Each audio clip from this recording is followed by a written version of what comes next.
soy el pastor Willy Ortiz de la ciudad de Naples, Florida, como decía el pastor Diego ahora. Y me corresponde a mí la Saliyot 4 y 5 de esta Parashá Vayetze. Parashá Vayetze, de mucha información, de buena información. Y vamos entonces a mirar qué podemos encontrar nosotros allí en esta Parashá y vemos que podemos hablar acerca de la historia de Raquel y Lea y Rubén con las mandrágoras. También vamos a encontrar allí a Jacob cuando desea no trabajar más al lado de Labán, o sea, las tretras. Vemos también la renuencia, o sea, a Labán cuando se muestra renuente a dejar ir a Jacob de allí, de este lugar. Entonces, vamos a mirar que en esta enseñanza nos vamos a enfocar en la primera parte de la historia, en el episodio de las mandrágoras, el cual está repleto de misterios en la Torá. Entonces nosotros nos podemos preguntar, porque hemos leído muchas veces acerca de las mandrágoras, pero ¿qué son las mandrágoras? ¿Y por qué la Torá relata este episodio tan enigmático? Vamos a enfatizar mucho, amados, en las mandrágoras en esta enseñanza, ya que es bien extraño que las mandrágoras se convierten en un objeto de una importante transacción comercial entre Raquel y Lea. Raquel, como todos sabemos, aceptó cambiar una noche con su esposo Jacob por unas mandrágoras que le pertenecían a su hermana Lea. Entonces, ¿cuál es el secreto de las misteriosas mandrágoras y por qué Raquel las deseaba tanto? ¿Por qué Raquel deseaba tanto estas mandrágoras de su hermana Lea? Nos dice entonces Bereshit Génesis 30, 14, 15, que una vez, al tiempo de la cosecha de trigo, Rubén encontró unas mandrágoras en el campo y se las trajo a su madre Lea. Rachel le dijo a Lea: por favor, dame algunas de las mandrágoras de tu hijo. Y en el verso 15 dice: pero ella le dijo: ¿no te bastó con quitarme el esposo, sino que también quieres quitarme las mandrágoras de mi hijo? Rachel respondió: te prometo que él dormirá contigo esta noche a cambio de las mandrágoras de tu hijo. Entonces, podemos apreciar, amados, que el texto comienza diciendo una vez al tiempo de la cosecha de trigo. Acá el texto ya nos está ubicando en una temporada particular y es en el tiempo de la cosecha de trigo que en Israel nosotros sabemos que empieza aproximadamente el 16 del mes de Nisán. Rubén, quien era el primogénito de Jacob, entonces fue quien encontró unas mandrágoras en el campo. Y algunos comentaristas dicen que Rubén buscó las mandrágoras de manera intencional, porque se solía creer que tenía la capacidad de inducir a la fertilidad. Y él sabía que su madre, que Lea, quería tener muchos más hijos y que su padre Jacob amaba principalmente a Raquel. Entonces él trajo las mandrágoras a Lea para acercar mucho más a su madre, a su padre Jacob. Las mandrágoras entonces nos dan una idea de las condiciones geográficas donde el patriarca Jacob y sus esposas Raquel y Lea vivían cuando se desarrolló esta historia. Pues es sabido, amados, que las mandrágoras requieren bastante agua y un clima cálido.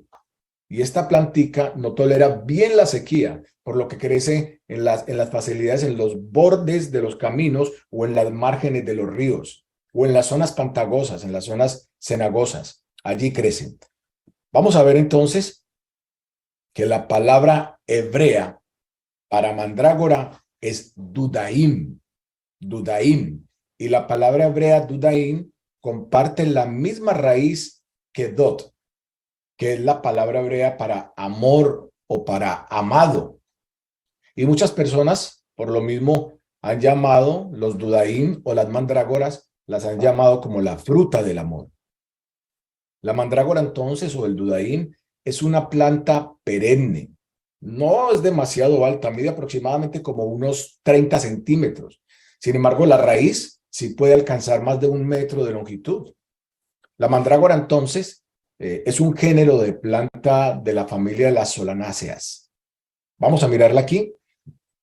La mandrágora es difícil de reconocer a simple vista cuando no está ni florecida ni con frutos y podría pasar simplemente como si fuera una lechuga. Ahí la pueden ustedes apreciar en la diapositiva. Las hojas de la mandrágora son grandes y algunas personas dicen que sus hojas son más venenosas que la de la belladona. Y la belladona es un arbusto que puede causar convulsiones y problemas respiratorios. O sea que puede ser bien complicado manipular estas mandrágoras o estos dudaín. La mandrágora es mucho más tóxica y solo con tocarla puede provocar mareos o dificultades para respirar o bradicardia, que nosotros sabemos que la bradicardia es el ritmo cardíaco por debajo de lo normal. Entonces, por lo que es recomendable, si usted algún día se encuentra una mandrágora o un dudaín, es mejor que ni la toque, amado.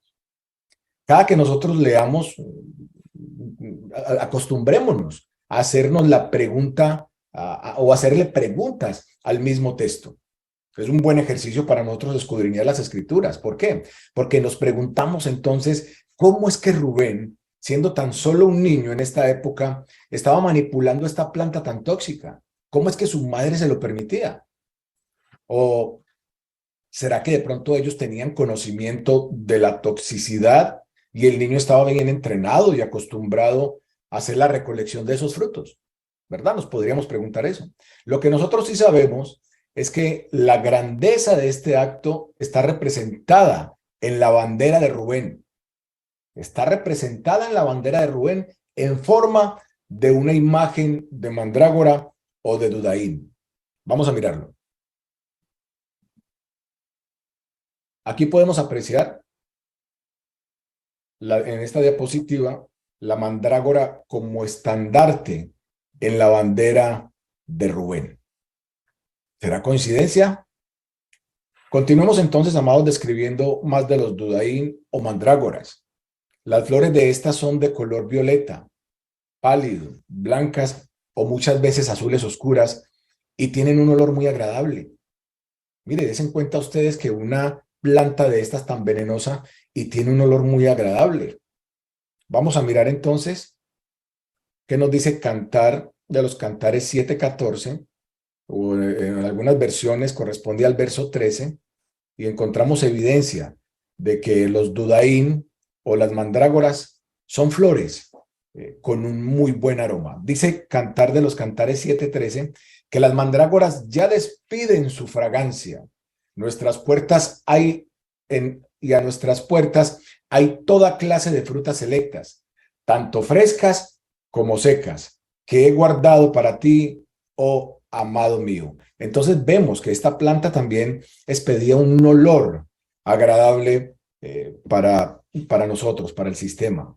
El fruto de la mandrágora dudaín es parecido a la manzana o a los tomates pequeños, pero de color amarillo. Es parecido como a un tomate, si usted lo ve ahí bien, o como a una manzana, pero tiene un colorcito como amarillo. Ahora, su raíz es una raíz profunda, es similar a la de un tubérculo, aquellos que conocen como la yuca, que toma formas parecidas a un cuerpo humano y generalmente es bífida, es decir, que tiene dos partes que parecen las extremidades inferiores de una persona, si usted lo aprecia bien ahí, como a las piernas. ¿Nos damos cuenta? Entonces, esta característica de la raíz antropomorfa ha originado muchas creencias supersticiosas y místicas, leyendas y rituales, por lo que muchos atribuyen poderes sobrenaturales a esta planta. Entonces, miremos cómo las mandrágoras han impactado en diferentes culturas y vamos a hacer un recorrido cultural e histórico para tratar de comprender cómo fue posible que Raquel cambiara una noche con su esposo por una mandrágora. Y es importante que hagamos este recorrido cultural para poder entender mucho más de qué nos está hablando. Es decir, que este fruto no era tratado como un fruto normal, como un fruto insignificante o un fruto cualquiera en estos tiempos. Vamos a ver entonces la presencia de la mandrágora primeramente en Egipto, en el contexto grecorromano, en la Edad Media y en la actualidad también. Vamos a empezar entonces mirándolo en Egipto.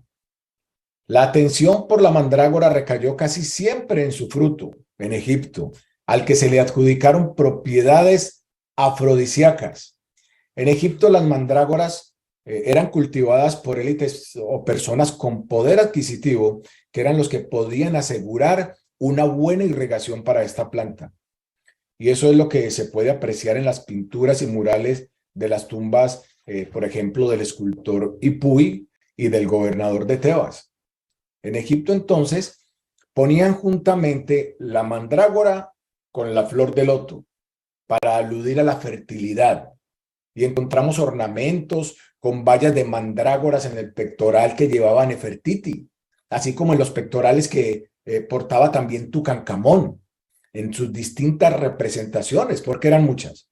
También en la tumba de Tutankamón fueron localizados cestos llenos de bayas de estas mandrágoras. Entonces es importante que sepamos eso. En el Museo Egipcio de Berlín hay un relieve pintado en el que Meritaten ofrece un ramo de frutos de mandrágora y flores de loto a su marido.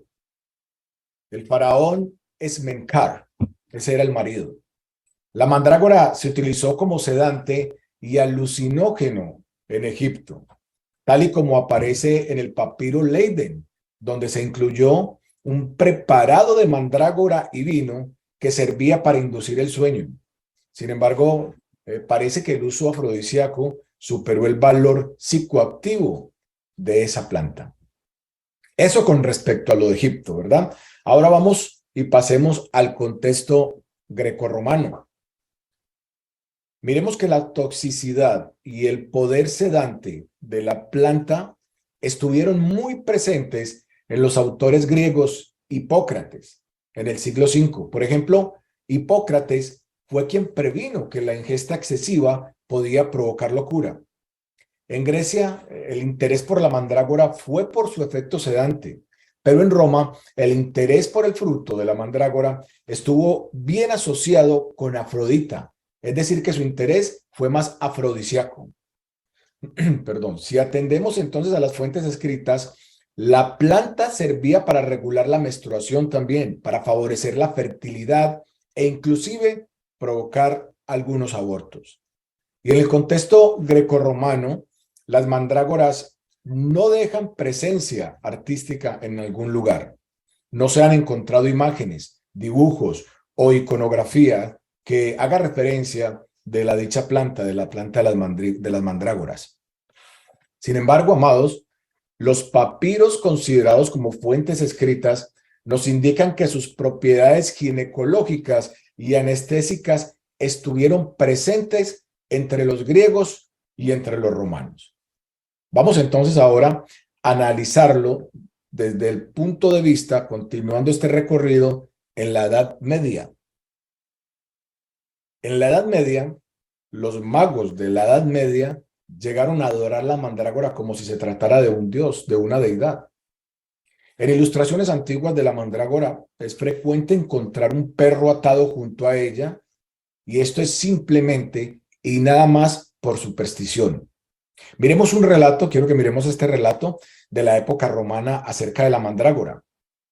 Y en estas imágenes nosotros vemos cómo es un perro el que se encarga de arrancar las mandrágoras de allí de la tierra.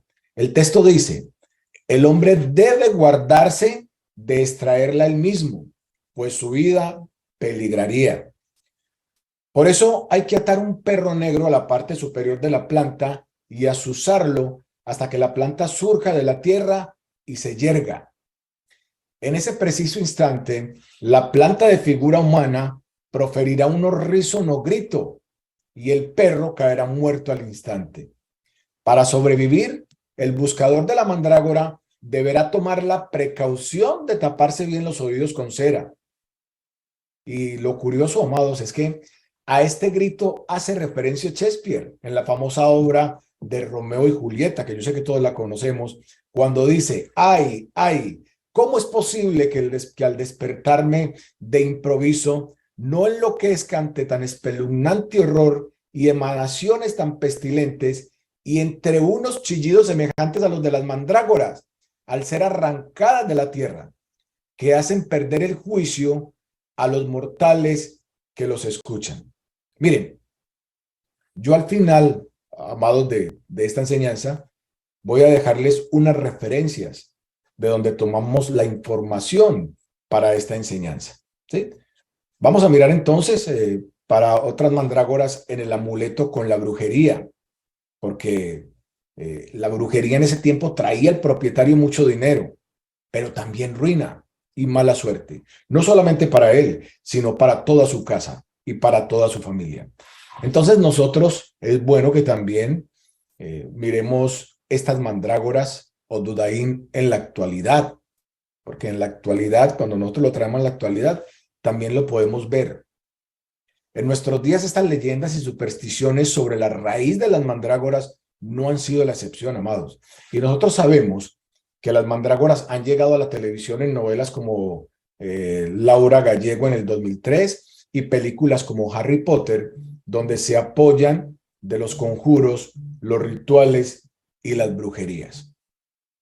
Entonces, ¿qué podemos realmente nosotros extraer de este recorrido histórico, amados? Que los efectos de la mandrágora o dudaín son demasiado diversos.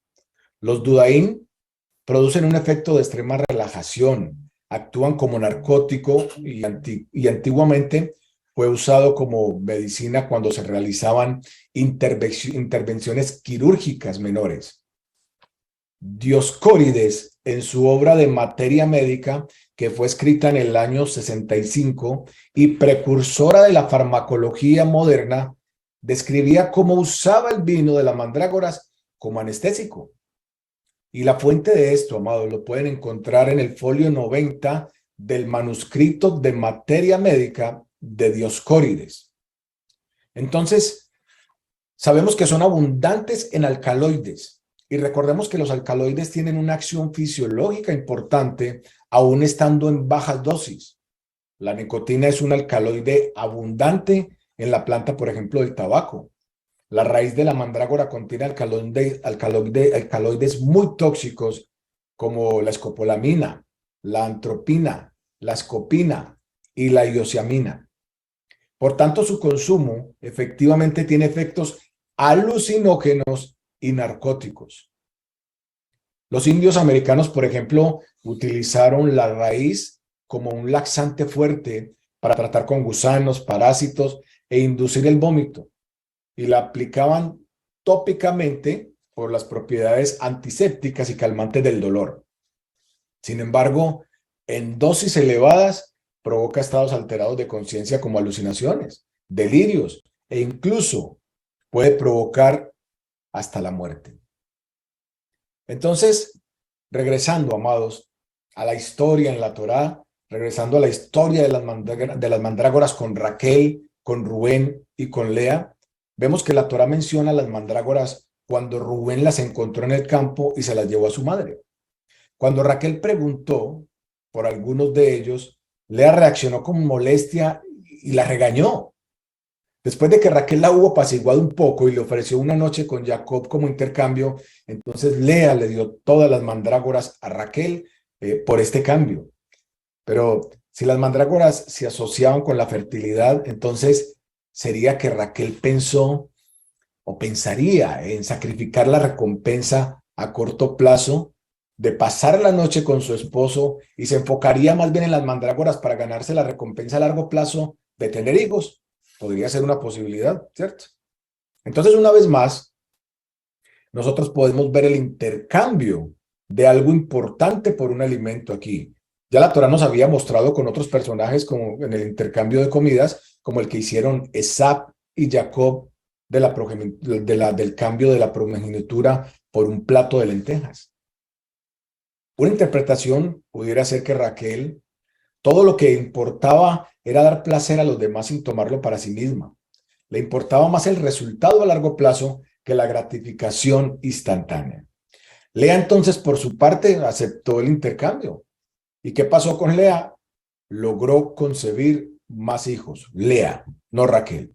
Es como si en el contexto en el que ellas se estuviera desarrollando esa historia, Raquel y Lea ya hubiesen tenido conocimiento de las propiedades afrodisíacas que atribuían a estas plantas, a estas mandrágoras.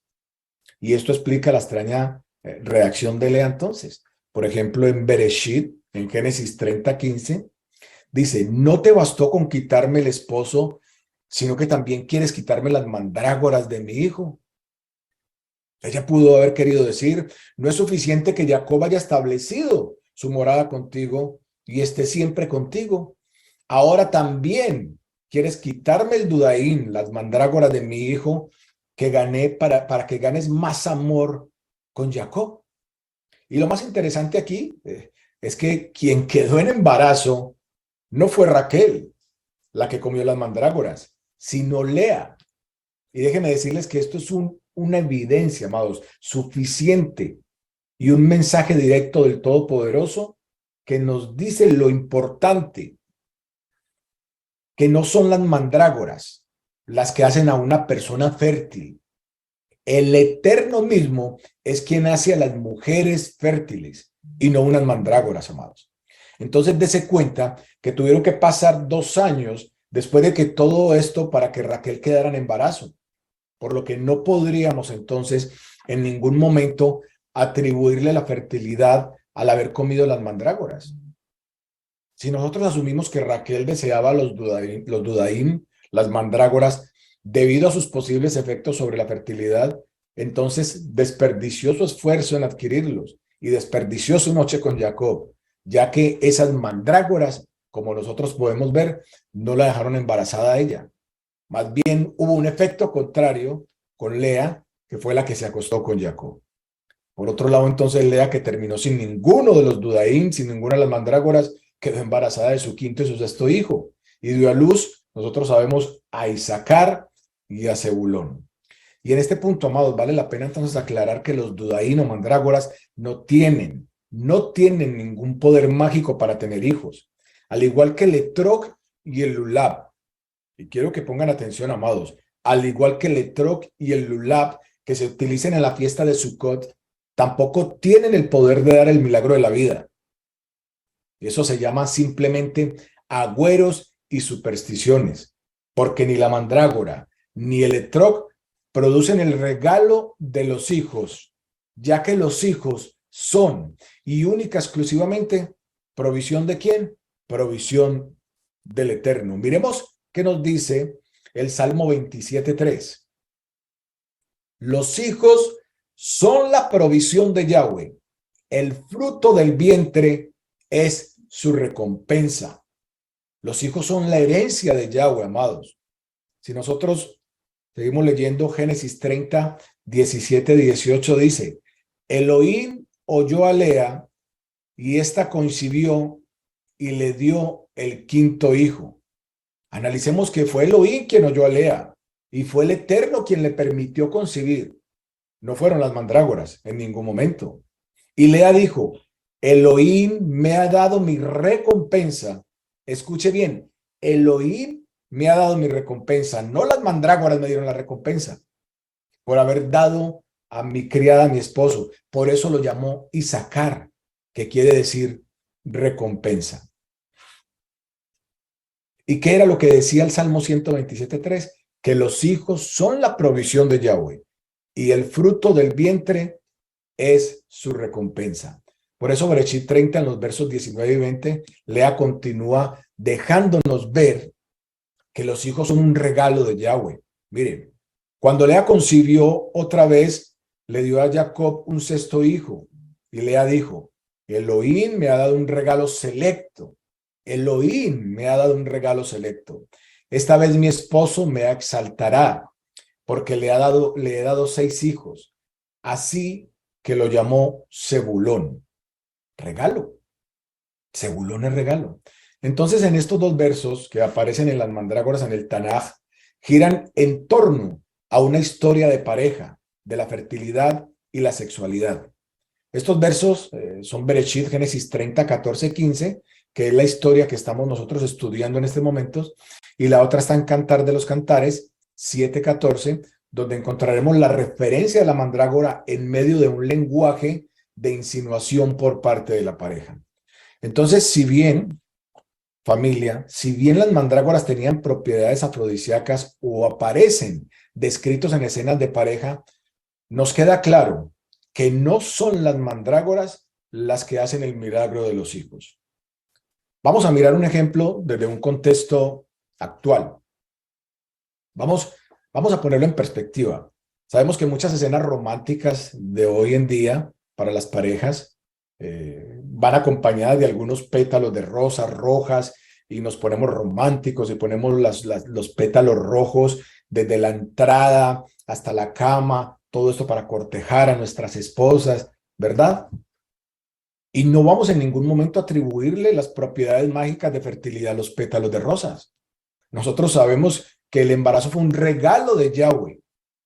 Las rosas simplemente se convirtieron en un elemento característico que acompañó la situación, que acompañó esa noche hermosa que nosotros le regalamos a nuestras esposas.